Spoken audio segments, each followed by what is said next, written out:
Okay, so we got a pressure vessel here. Okay, it's got a circular plate basically shoved inside of a cylinder and glued there.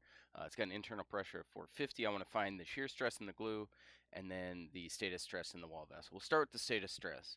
Okay, so if I look at a little element on this, I've got my hoop stress and my longitudinal stress.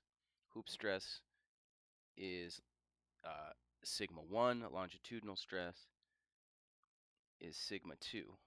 Okay, and since this is a cylinder, those are going to be different. And by definition, or through derivation, uh, the hoop stress is PR over T. Okay, where P is 45 or 450 kilopascals. Okay, R is the radius, which for this is going to be 225, half of the 450. And then the thickness is just that, the thickness of it, which is 20 centimeters. So the hoop stress is 5.06 megapascals. Okay, so we'll do the same thing for the longitudinal stress along the length of that. Okay, and the only real difference here is a factor of 2 in the denominator. It's going to be PR over 2T. So again, I have the 450,000,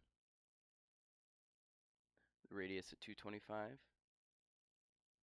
and then divided by 2 times the thickness, where the thickness is 0.02.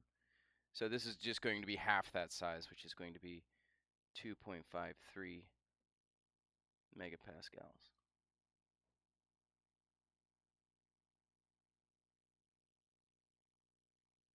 Okay. Now, as far as the glue goes, let's think about what's happening here, right? So if I just look at that cap, right? All that is a little disc, and the glue is glued right on the edge of that disc, like so. Okay, and the edge of that disc has an area of the circumference times the thickness. So that's going to be pi times the diameter times the thickness. That's the area, that's where the glue is. That's the area that the glue is upon. Okay, the force acting on this, okay, is going to be that pressure times the area, which the area is pi over 4 d squared, right? And that's because pressure is defined as force over area, right? I just take the pressure times the area to find the force that's applied on that. So from that, I can find my shear stress to just be that force, which is the pressure times pi over 4 d squared all over pi d times the thickness. A few things get canceled out, lose my pi's, lose one of my d's, like so, and I get 450,000, which is the pressure, times the diameter, which is 450, divided by the 4 times the thickness, which is 10 millimeters. So the stress on that glue is then going to be 5.06 megapascals.